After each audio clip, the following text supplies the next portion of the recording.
society like this for the students who are interested in Buddhism. So, and eventually they put up some leaflet and got some support, and then they eventually managed to get the society registered. So this is my first visit here. I would like to thank the work and the support given by all of you to make society able to be established. Of course, this is for the good for everyone. We are not trying to convert all of you to Buddhists. If you're interested, you can come and listen. If you're not interested, no problem. Buddhism, I must use a very simple few sentences that to explain. It is not a religion. You must not think that Buddhism is a religion. It's not a religion. Buddhist teaching is about suffering, about human suffering.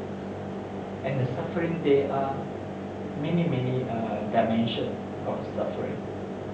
Suffering in the physical body and also suffering in the mind. So besides this, when we die, eventually we will die.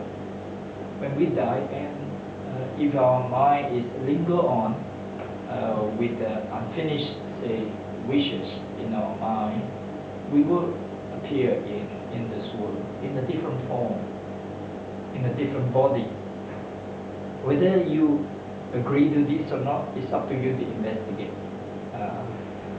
All of us have been here in different form, whether it's white or black or yellow, doesn't matter.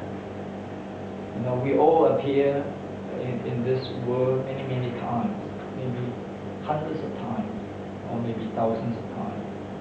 So it is up to us to study and learn the teaching by the Buddha, who have explained about this phenomenon. I mean, this is a phenomenon, which just earlier on I have mentioned, is nothing to do with religion.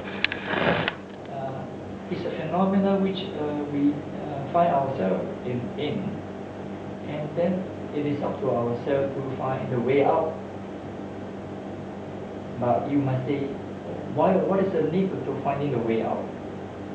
If you don't find your way out, you're going to stay here, trapped in the world. Then you might think, what's wrong with this world? It's quite enjoyable. So it is up to you to understand about the suffering. And then if you think the suffering is intense enough, that you say, oh no, I have enough of this, I want to exit, then you will make an effort. Otherwise you will not make an effort. Which is why the renunciation comes in. The renunciation is different level.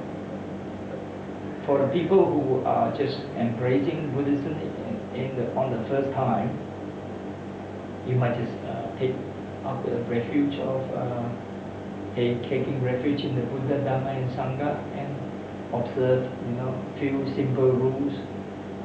And then this is a very basic one. For the people who are really into it, they not only observe 5 precepts, they will observe 8 or 10 precepts, or even take up monkhood, become monks or nuns.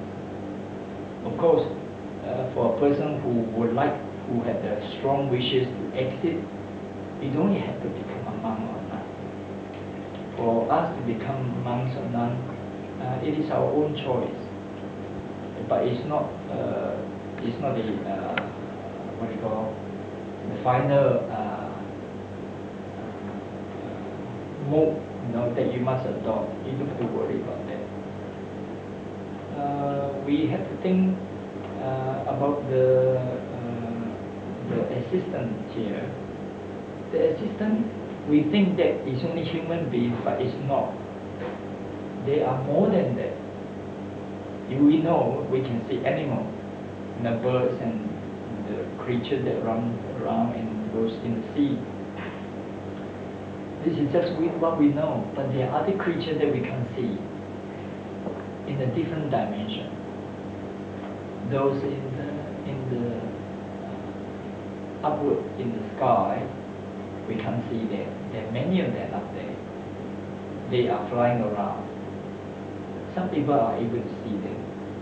But if you meditate, you're bound to see them. If you meditate deeper than what he did, you're bound to see them. Their bodies are very big and having lights. They are not alien. Don't think they are alien. They are much more powerful than the alien that the American, think about. They are not from outer space.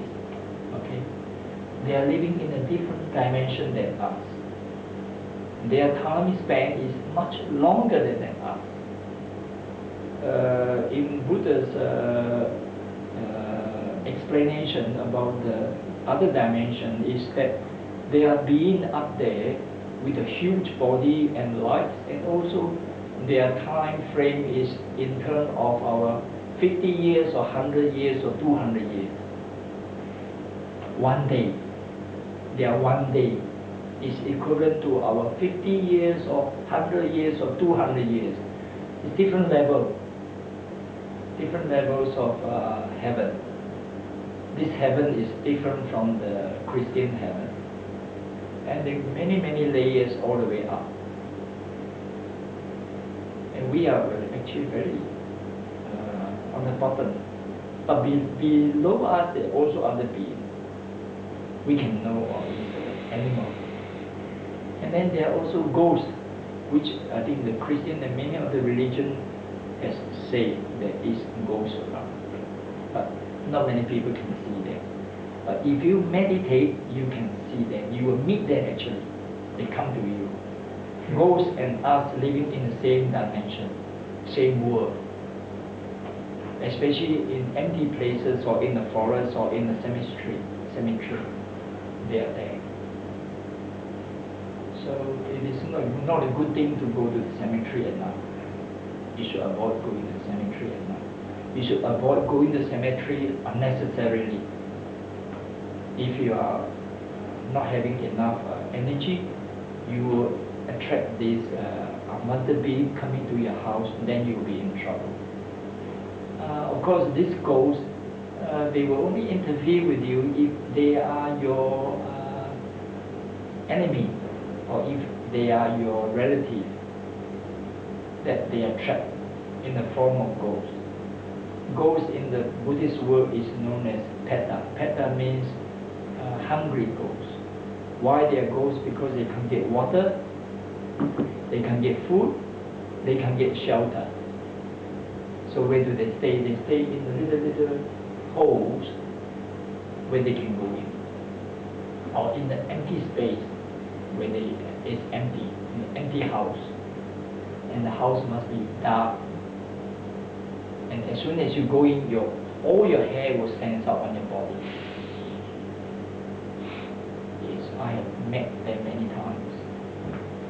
They come, all the hair on your body stands up, because they have a different energy, and the energy will suck the energy out of our body.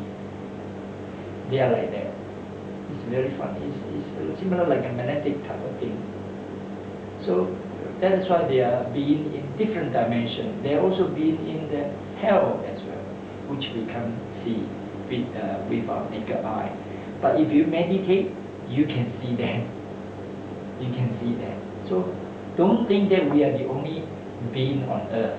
There are many, many different types of beings. I've seen once a being which is the size of this fan, like that. Just the head only, without body. With the big eye and the nose and the mouth only. And the mouth, the teeth is like the white shark. You know shark? The teeth is like a shark. And it's red and it's really awful. When I see them, my heart nearly pops out. I said, oh wow, I've never seen this so awful. And that being came